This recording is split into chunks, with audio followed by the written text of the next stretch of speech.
Hi, I'm Paul from Andertons Music. I run the acoustic guitar department here, and I'm just going to run through with you about the Taylor BTO process, which is custom ordering a guitar to your specs from Taylor Guitars. So here we go.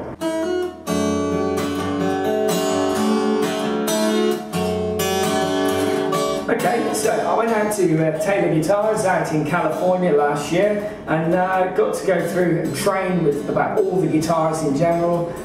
Did a lot of work on the BTO process, which is absolutely fantastic.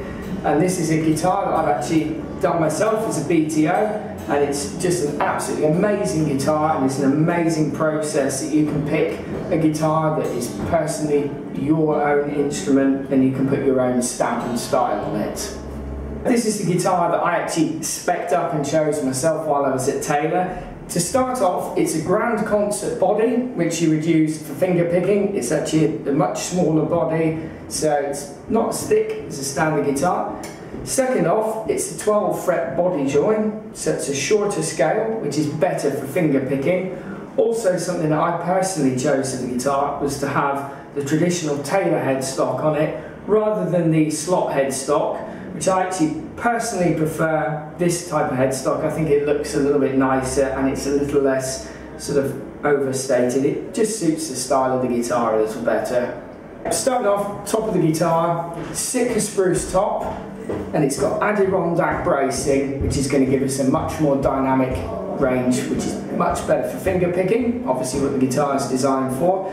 Also went for the nice mahogany burst as a finish. It just lets the guitar stand out a little bit more than the standard plain sort of finish on it.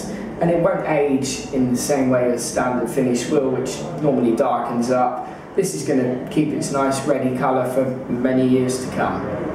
Next up, we'll look at the back and the sides of the guitar. Now, what's really unique about this is flamed mahogany. Now, when I was picking out some woods for the guitar, there was some really nice rosewood that kind of looks fairly standard, and some other bits of mahogany. This bit really caught my eye. It's flamed mahogany, which you really don't see very often. It's quite rare that you get mahogany trees with flame wood. So that was really my choice. I looked at it and thought it would look stunning on the grand concert guitar.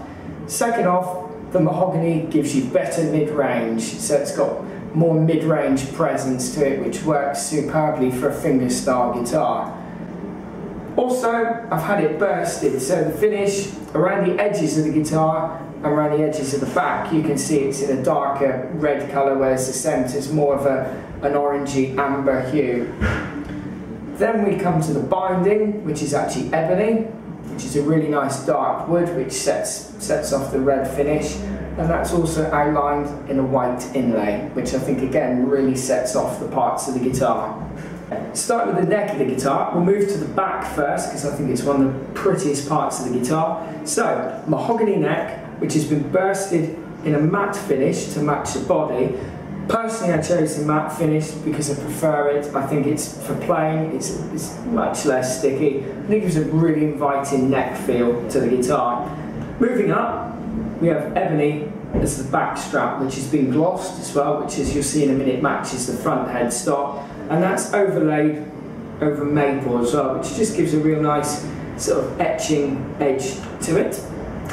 Tuning buttons. Goto 510 tuning buttons. They're the brass tuners, but as you can see again, I've gone with my ebony fetish and had the tuning buttons done in ebony as well to match in.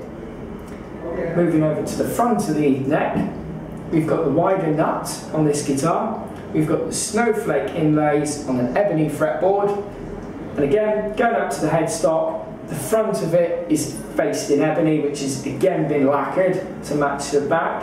And the Taylor logo has been done in a really nice piece of shell abalone, which up close looks absolutely stunning. Going inside the guitar. First up, we come to the sound hole, which abalone single ring rosette, outlined in black and white etching. Again, matches the rest of the guitar, the rest of the appointments. Also, you may be able to see on the video, we'll certainly get you a good close-up of this, the actual inner ring of the sound hole is etched again in ebony, just to match the rest of it for my little ebony fetish on the guitar.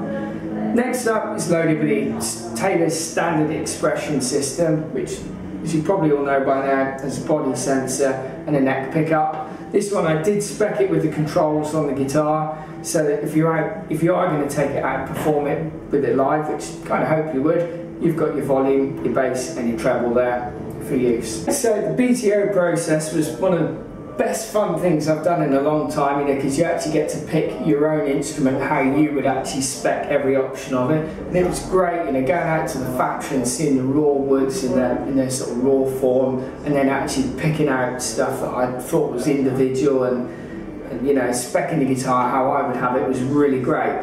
The most fun thing though was yesterday when the guitar actually turned up and I got to take it out of its box as like a kid on Christmas Day. It was I was almost drooling when I opened it up. So it's a really great process. I can't recommend it highly enough. And once you've done one BTO like this, being a sort of finger picker's guitar, I'd love to then go and spec sort of a nice big strummer's guitar, or even a 12 string or something, maybe completely individual.